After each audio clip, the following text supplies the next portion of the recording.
unless you live your life online like me, you've probably never heard the term Regimevangelical, if I could even say the term. But on this episode of Forge and Anvil, I will be joined by Jon Harris to explain what a regime evangelical is and how to spot one. All this and more, so stick around. Welcome to Forge and Anvil, where we hammer out uncomfortable conversations to sharpen ourselves for the cultural, political, and spiritual war that we are living in. My name is Connor. I am host of this podcast. I am a husband, a father, and a follower of Christ Jesus, just doing my best to represent him well wherever I go. That being said, as I already mentioned in the opening, I'm joined by Jon Harris to discuss Regimevangelicals. So, Jon, go ahead and give the audience a little bit of an intro. Tell us who you are and what you do. Yeah, thanks, Connor. So most people who know me from online stuff probably know me from my podcast, Conversations That Matter, and maybe from some of the books I've written on social justice. I started tackling that issue more aggressively in January of 2019, and I put out an episode that got some attention in the Southern Baptist Convention regarding the seminary that I attended, which was Southeastern, and my experience there. And I verified what a lot of people suspected about the seminary, that it was going in a social justice direction.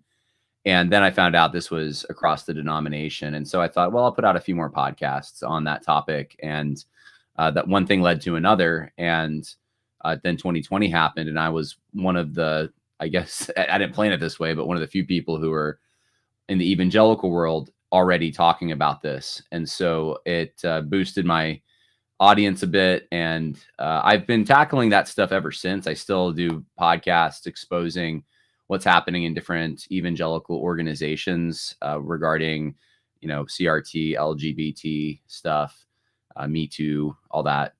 And lately, though, I've probably in the last, 6-7 months at least, I've started tackling liberalism and post-war consensus and that kind of stuff.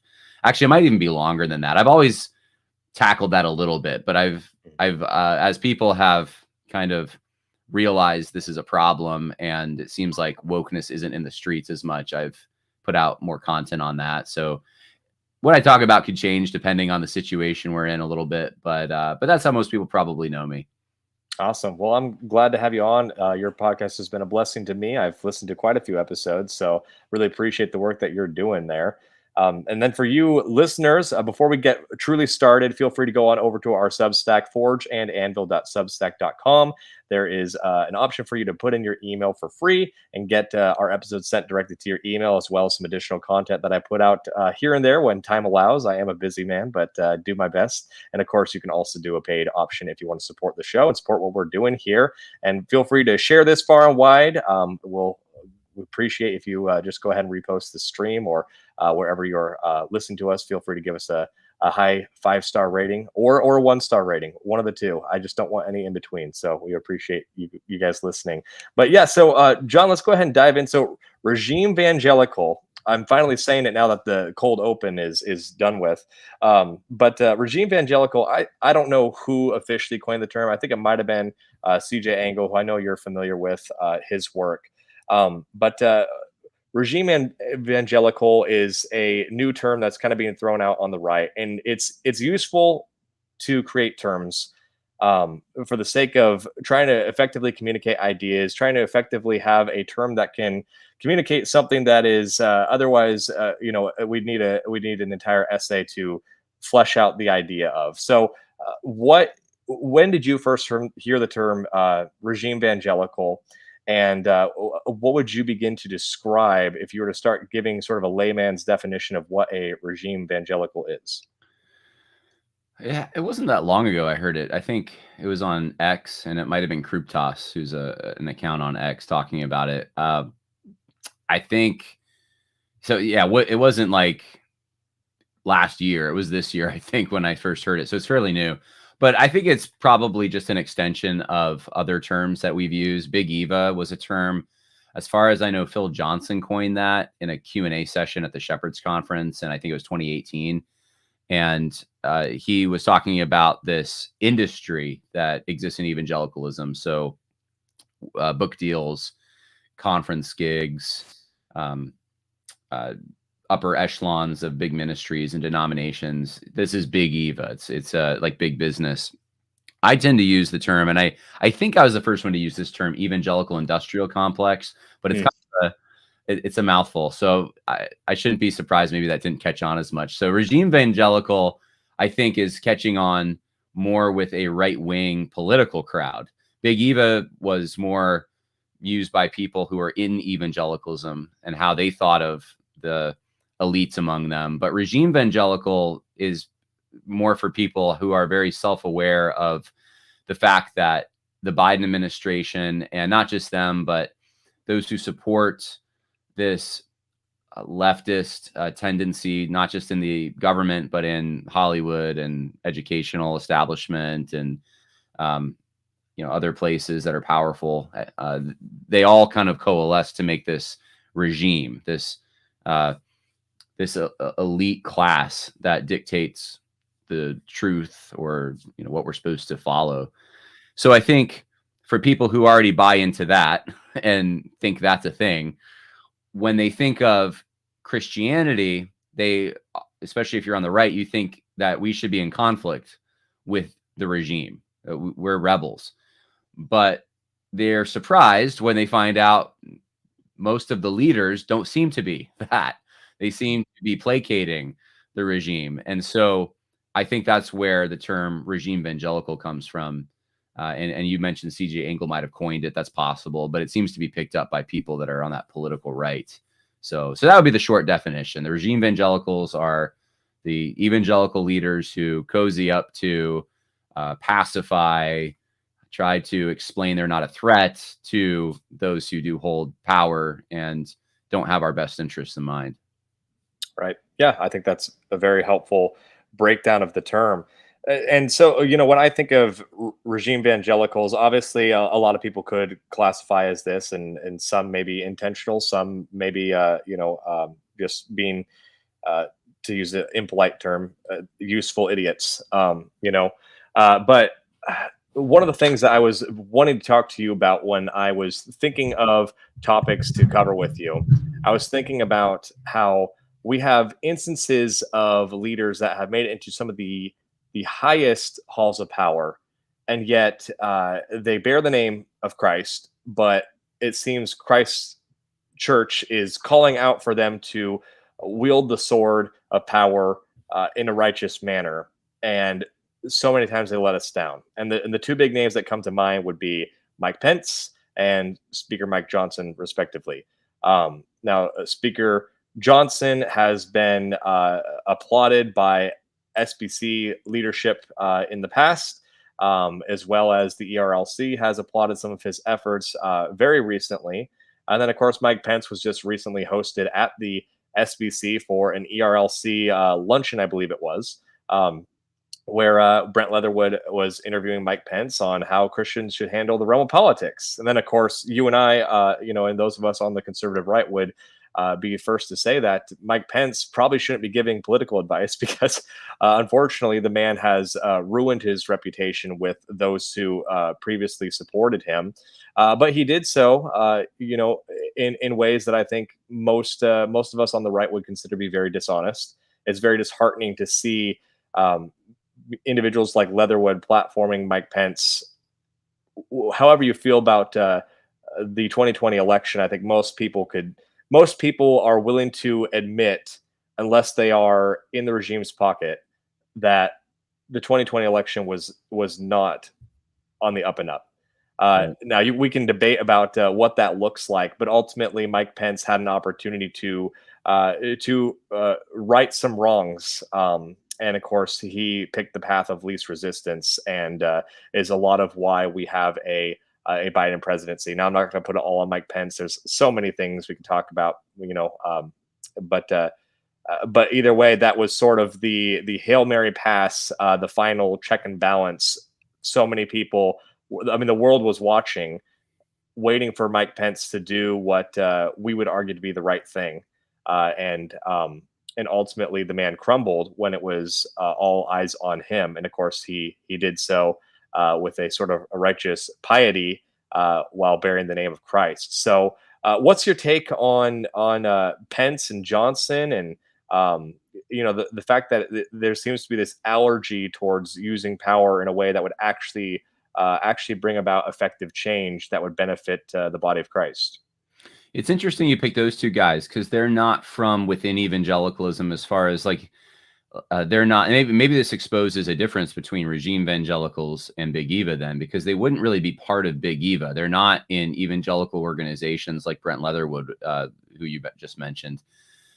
They are in politics and they are evangelicals, and so they do have an audience, I suppose, with evangelicals, as you just pointed out with Mike Pence. But I think their appeal was broader than that, or at least they wanted it to be broader than that. So yeah, if they're being called Regimevangelicals, I suppose that you could say that this topic, or I should say this category, refers to not just those in evangelical institutions, but also those who represent evangelicalism outside those institutions in elite circles. And that's how I would think of Johnson and Pence.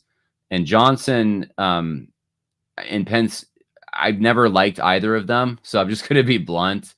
I know that there are Christians who started out liking them and then didn't like them because of the failure. You just mentioned one with Mike Pence, that he didn't stand up for election integrity when it really did matter. But I think that Mike Pence has been weak for a long time. In fact, before he even became the vice president, when he was the governor of Indiana, he failed to do anything about judges who overturned the state or what the voters considered to be the definition of marriage, which was the biblical understanding. He didn't step in, and he didn't defend the biblical view there, and he had the opportunity to do so. And so before he even became the vice president, I didn't really care for him. I thought he was kind of weak, but I think he demonstrated that in a myriad of ways while he was in the White House. And he was always the more passive guy. Trump was always, obviously Trump has a personality that's really big. So I understand, you're in his shadow kind of, but Pence was always more the polite one, who, or at least he wanted to portray himself that way. But he also had this kind of winsome side to him where he wanted to have these serious, what was the word he used? I can't remember the word he used, but serious would be maybe the closest equivalent I can think of. These disagreements with the left, but also respectful. So keep your convictions, but kind of this principled pluralism where you can have your view, I can have my view, we can be Americans together, and that's what makes America great. And I remember I have so many stories about this, but here's one that just came to my head. When they first won, right? Pence went to see Hamilton in New York City on Broadway with his son. And one of the actors in the play called Pence out while they were performing. They noticed Mike Pence was in the audience, and they just went on a diatribe against Pence. And rather than stand his ground and just you could say maybe in the moment, what would you do? I don't know exactly what you would do, but you have a few options, right? You could just walk out. You could just say, I'm not going to take this. This is disrespectful. I paid money to be here. You could try to shout back at the person, I guess, and get into, a screaming match, or you could just sit there and sort of take it and just ignore the guy, give a look on your face, so, that's probably what Trump would have done, right? Trump would have probably had a very serious look. He wouldn't have been laughing. He wouldn't have been trying to accommodate that person at all. And what Pence did was he looked at his son and he told his son, well, this is what freedom sounds like. it was something like that. This is freedom. This for you. They have free speech. They can say what they want. And this is a great thing about America. Like, what are you talking about? This is blatantly disrespectful, first of all. But secondly, that person is your political enemy, and you should be allowed to treat them that way. And Pence didn't see enemies. At least he didn't portray himself as seeing enemies. It seems like he sees Donald Trump as an enemy, but he doesn't. Right. He didn't see other people on the left as his enemies, and that was a big, I think, moral failure. And that's probably one of the biggest defining things for Regimevangelicals. They don't actually see the left as an enemy. Yeah. They see them as people to compromise with, to share power with. They can have their turn. They'll extend the grace to give us our turn. and they're not really that bad people. They're just Americans who hold a little bit of a different view. And I think that describes Mike Pence. And Russell Moore, of course, visited him multiple times when he was in the White House. And so now you look at the Southern Baptist Convention from, when was it, 2019, 18, when they had Pence come out. I remember, I think it was 2018 for the Southern Baptist Convention. And there were guys that were really upset, woke guys in the SBC. Well, look how that's changed over the last few years. Because at that point, Pence represented Trump. Now Pence shows up, and Pence does not represent Trump at all. He represents the anti-Trump. And now he's trying to do everything he can to foil Trump's plans, which it's just insane. And then Mike Johnson, I just view similar. Mike Johnson was saying woke stuff before he was ever Speaker of the House, that I think it's an adopted black son he has. And he talked on a news channel about how all the problems that his son was going to endure, that his white children would not have to endure just because of the color of his skin. And this was in 2020. And the whole context was systemic racism and disparities. And he was all on board with that. And this is the guy that the left was fearing was going to be this great Christian nationalist. He gets in there, and of course he's going to have more of a heart for Ukraine and prioritize them over American citizens. That's just, I don't know. I'm not shocked by any of it. Like, that's what I expect from a mainstream evangelical in public office. Unfortunately, we have that reputation. So both of them, I guess they'd be good examples of a Regimevangelical, because they look out for the interests of the elite classes. And it seems like other victim groups that you're supposed to represent in elite circles, they look out for their interests above the interests of who should be their own constituents, who they should be caring about, which are evangelical Christians. Right. Yeah, and it's the path of least resistance, where you see these individuals having an opportunity to represent those in our culture that are truly looked upon with disdain, which of course, thanks to things like intersectionality, tends to be white male Christians, especially, but anyone who's remotely conservative, regardless of gender or skin tone. Ultimately, you are the true bottom of the social hierarchy, in modern day America. And folks like Jeremy Carl, his book has done a great job outlining, with some hard proof behind it, why that is the case. But these individuals have this opportunity to sort of pick up the mantle and represent these individuals. Yet at the end of the day, they ultimately go the path of least resistance, and that's where, to your point at the beginning, I classified these two as Regimevangelicals in the beginning, for the point of it's always when there's finally a breaking point where they have to decide truly whose side they're on.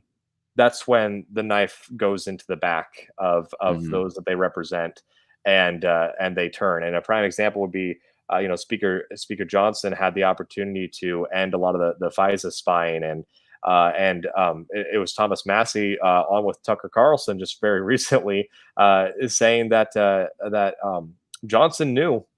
Johnson was very much aware of how inappropriate that system, that process was, when he was just a regular congressman. And then suddenly he becomes Speaker of the House, and he goes into a skiff. And Massey was telling this story that he was actually in the skiff with Johnson, and Johnson comes out of the skiff, and I've learned new information, and as a result, I believe he cast the tie-breaking vote to keep FISA in place, and to allow our government to continue to spy on us.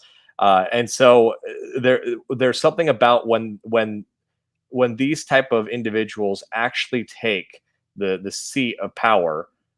There's something alluring about that seems to draw these people to immediately disregard those who put them, in that place of power, hoping that they would exercise the sword for righteousness. So, what do you think it is that causes these sort of what seems like? I mean, you've given some great examples of both their past of red flags that we should have noticed, but of course, that's not the public face that they've given us overall. When you look at the whole PR that they've done. So to those watching it, it seems like a 180. So where do you think that comes from? Is it just this greed, or this is it fear of man? Is it this desire for power? What's your take on that? Oh, that's hard. I mean, you're asking me about motivations in the heart of a class of people, and there could be different motivations for different individuals Right. who make up that class, but uh, probably a combination of things. I'm sure that the lust for power plays a part in some of this, and you get a seat at the table if you play ball.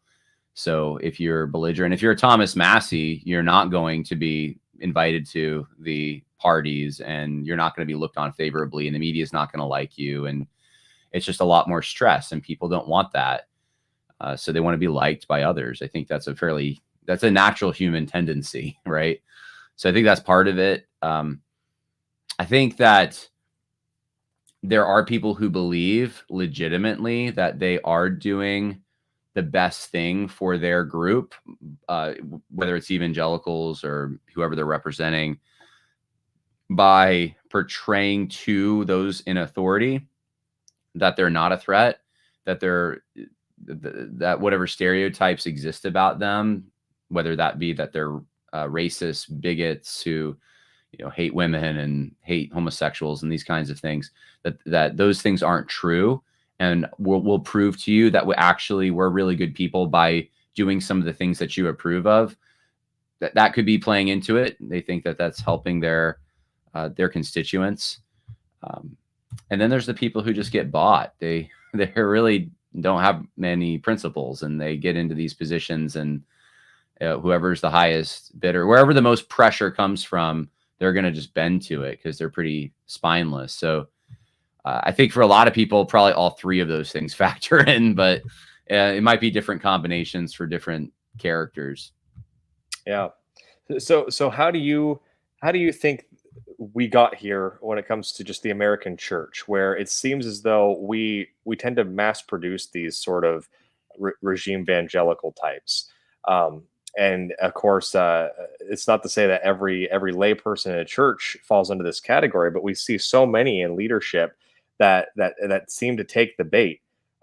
So, what do you think went wrong with American Christianity that kind of led us into this recurring theme of pumping out leaders that don't actually stand, and they seem to buckle when they actually have an opportunity to make Yeah. lasting change?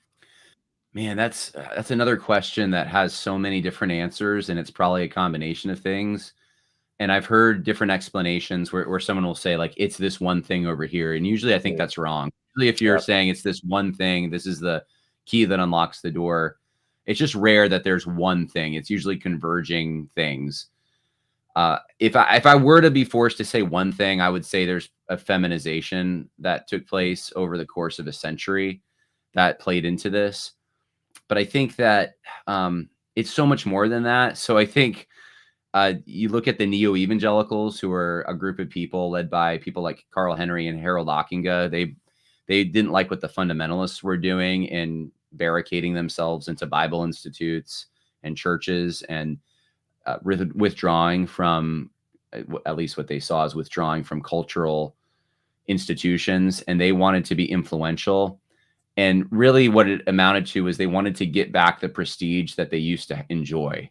So if you had a problem, you go to your pastor. You wouldn't go to a psychologist. But as modernity uh, kept kind of increasing and growing, people started to see the psychologist or the therapist as the expert and not the pastor. And then, for social change, it wasn't the pastor as much as it was the activist. And so you see with like Fuller Seminary, which was one of the probably premier neo-evangelical seminaries, they went liberal in a span of about a decade. And you can see it if you can. And I did this. I went through their course catalog from I don't remember the first year they opened, but I started there. So that was, like, I don't remember, early 50s or something. But I went through all the way to the 70s to just see, okay, what were they teaching? And you could see, I think they were the first seminary to give psychological certifications to pastors. But they started producing all these courses on activism and psychology, psychotherapy. And what happened in the process? Well, theology just shrunk. It wasn't as important. You can look at Christianity today and look at the articles. There was a book by David Wells where he does this, and he shows that from the time Christianity Today started till about the late 80s, the articles on theology and Bible study started to shrink, and it became more about pop culture and other concerns that were more frivolous and shallow. And so all that to say, to put a bow on this, is that I think you have a feminization happening where the pastor and church leaders they're supposed to not have as many male characteristics. They're supposed to be more approachable. We can discuss why that maybe happened, but I think that happened.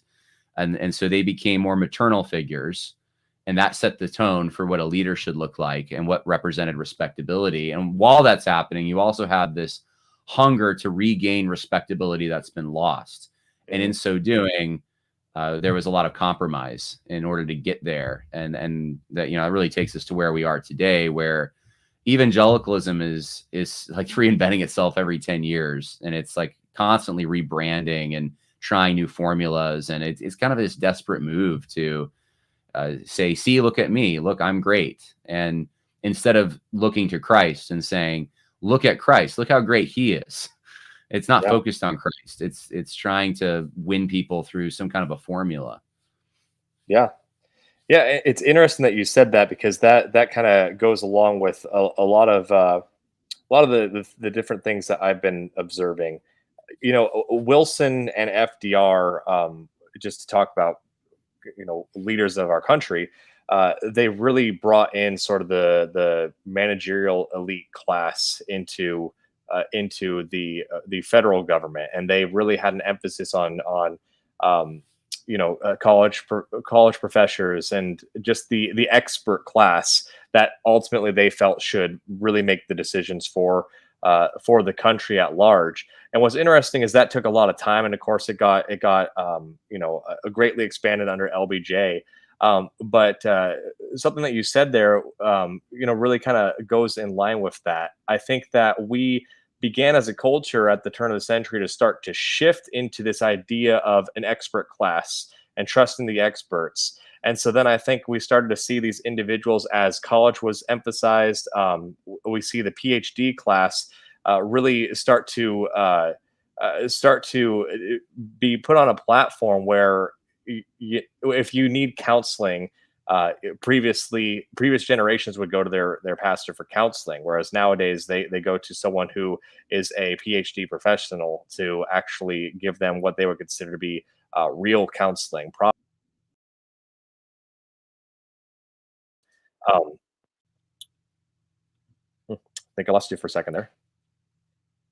Odd. Yeah, I don't know what happened. We'll roll with I'm it. back. So, but it seemed as though these professionals were so fixated on ruling the country that it seemed like the average citizen started to really look to the expert class. And I think it seeped into Christianity, to where individuals are starting to look towards these different experts in order to not avoid, but they would, I guess, trust these experts over their pastor, and weren't actually giving the pastor his proper role as shepherd of the flock that he should maybe have had in some of these individuals' lives.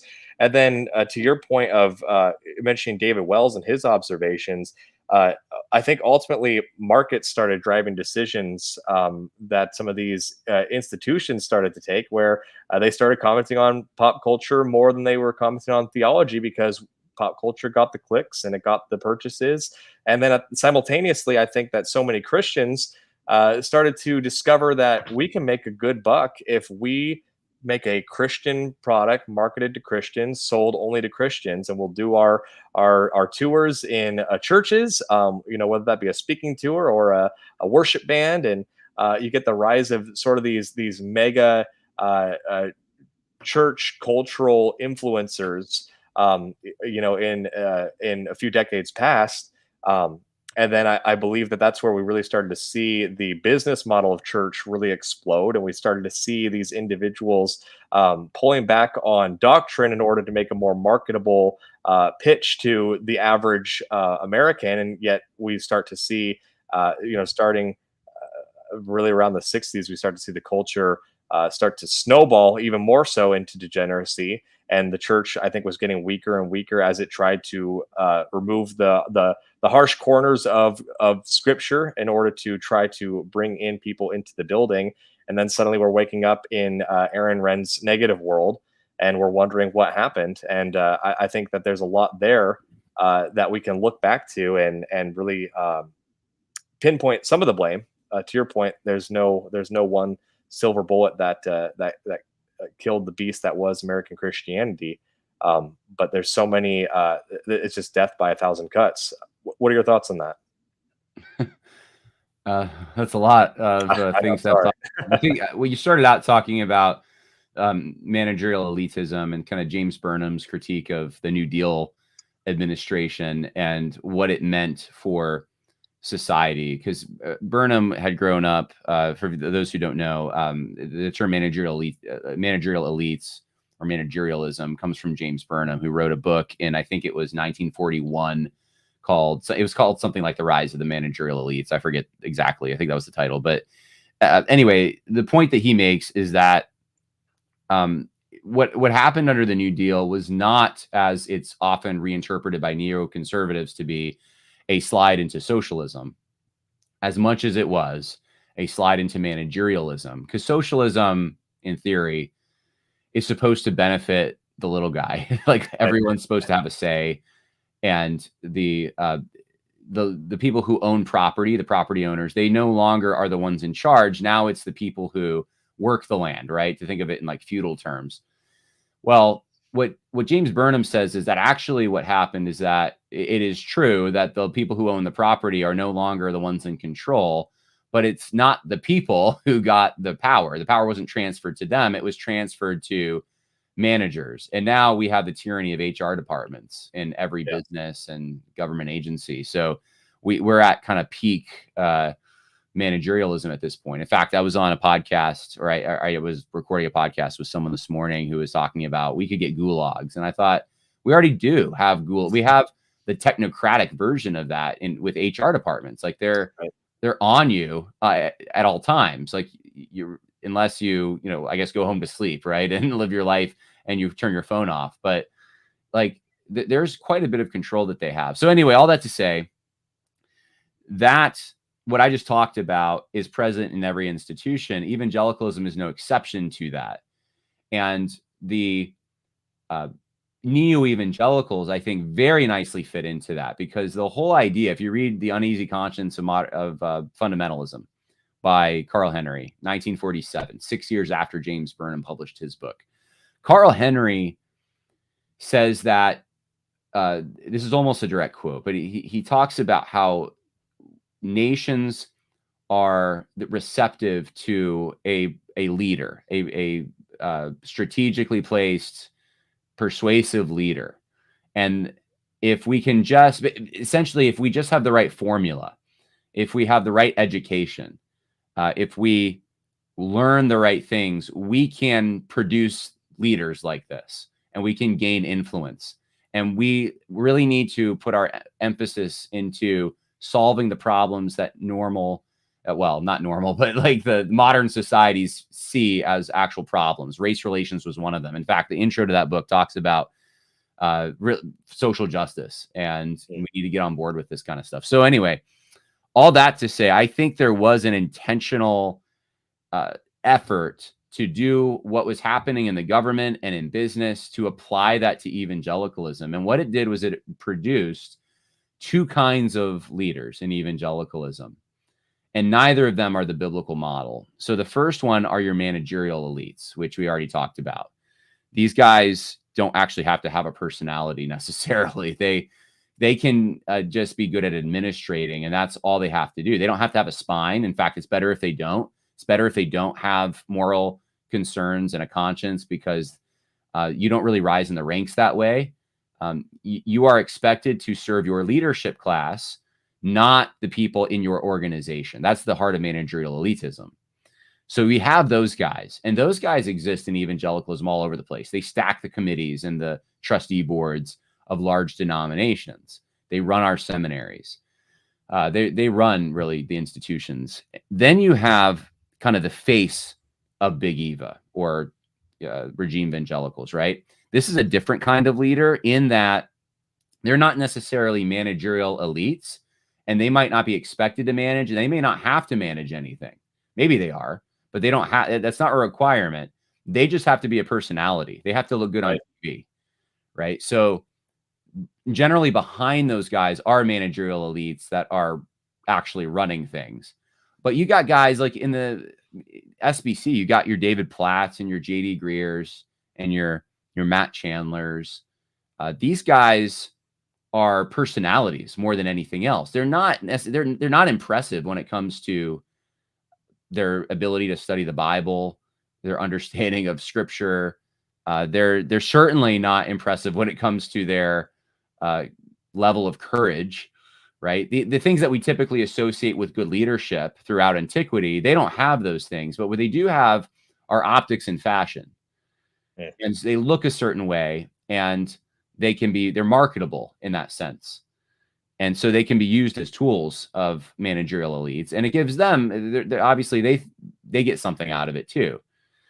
So I think that in evangelicalism, and other institutions are no exception, we've got a problem because the tyranny isn't coming from these manly characters who are doing horrible, grotesque things to the population so much as it is these bean counters and then empty suits. That's who we have running the show.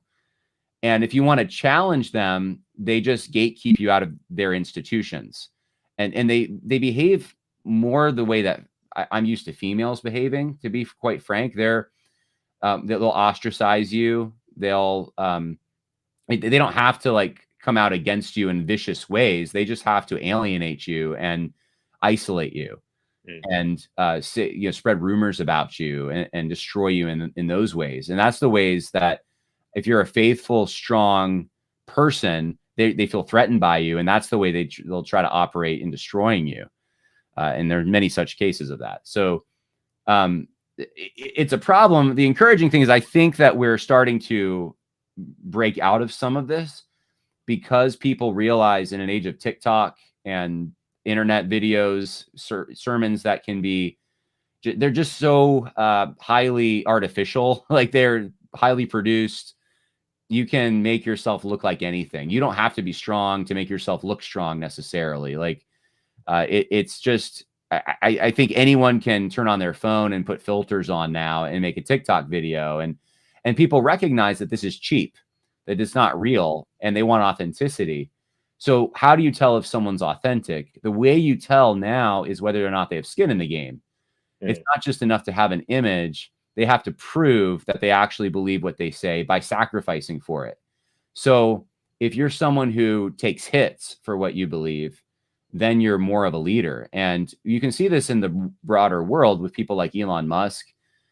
Even people like, I don't consider this guy a good guy at all, but like people like Bill Maher, even because he's willing sometimes to disagree with the left, even though he's on the left, he's got some backbone, right? Joe Rogan's another guy kind of like this. Jordan Peterson was like this. That's the whole reason his name is because he refused to go along with the preferred pronoun initiative. Right. So these guys in secular circles are making a name for themselves and achieving success in certain arenas simply because they have skin in the game. They have courage. And that's now a more valuable commodity. I think that's starting to happen now in Christianity. It's not quite as prevalent, but it is starting. You do have guys who are, especially through the internet, starting to make more of a name for themselves. And they're not relying on these traditional institutions to do it. Guys like Andrew Isker or Joel Webbin or Stephen Wolf, or I don't know. There's a lot of guys on X that are tweeting stuff out that you would never have heard of their name if they had to go through the quote unquote proper channels. But now they can go directly to the people, and when they're targeted for cancellation, that actually boosts their likability in a way, or the allegiance people have to what they're doing. So I'm encouraged by this. I actually think in the next 5-10 years, you're going to see a massive shift away from traditional institutions. There's going to be new institutions forming, and there's also going to be a lot of independent guys. And I like to encourage that a lot because I think that's a better model in some ways, although we need institutions, but a lot of independent churches and independent guys, it's hard to cancel all of them. It's right. Right. So I think that we're on the verge of something. And a lot of people are trying to figure out what that is. And you can look at all the conferences now. It's like the Future of Christendom conference, the Christendom 2.0 conference. Yeah. Like everything is about like what the next thing is. And I think we just sense that something's happening. Yeah. I tend to completely agree with your assessment. I think the thing that I am trying to wrestle with, and I'll kind of pose it to you, I guess, as a question is how do you help those individuals who, I guess, a term that we could use would be maybe normie, a normie who's someone that maybe is not online like you and I. They're not having these discussions on the regular. They just want to be a faithful churchgoer or a faithful pastor, just wanting to read the Bible and apply what it says. But they're maybe unaware of sort of the things going on in bureaucracies or the corruption in institutions and things like that.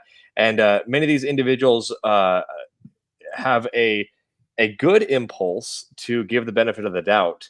But at the same time, time is short, and there are so many of these institutions that have burned their trust. But if you're not paying attention to it, you might not see it. So, Yeah. how would you advise those of us who are maybe awake to the corruption and sort of the reality of the days that we're living in, the fact that we're in a negative world and that it's the institutions are hostile towards those who are faithful? How would you encourage those individuals to help wake some of those normies up without falling into the other ditch of being cynical about everything? I mean, healthy skepticism is great, but it's a hard line to balance. I'm just curious how maybe you've done it personally, and Man, what you would recommend. I kind of think I tend to be cynical, to be honest with Mhm. you. I mean, even though I said something that was hopeful a minute ago, I'm not very hopeful about traditional institutions. I don't see a lot of hope for the vanguard evangelical organizations Mm. because they're so stuck in their ways and they don't seem to be able to adapt to this. And there's many cases of this. So I think it's important maybe to first make the distinction that the vanguard institutions are not the uh, the people that make them up, right? Right. So just because the way the organizations run won't change, it doesn't mean that the people who support those organizations or belong to those organizations aren't changing.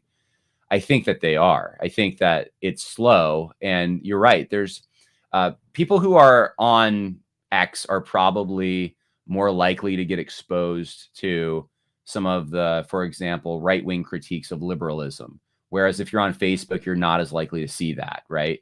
So there's obviously going to be pockets of people who have an understanding of some of the issues at play, and those who aren't. But I think that organically this just tends to happen, even if you're not paying attention to guys like CJ Angle or even some of like the bigger names on X, like Aaron McIntyre, for example. Like even if That's great. you're not listening to guys like him, you're still going to start getting exposed to these ideas because people around you are starting to get red pilled, if you want to use that word. The conservatives like that, right? So younger people are starting to get red pilled to this, and they're explaining it to the people in their circle. So this sort of organically, I think, tends to take root naturally anyway. And I'm trying to remember your question was. I'm sorry, I'm probably not hitting it. Oh, just how those of us who are awake can kind of encourage the more normies to be awake Oh, to right.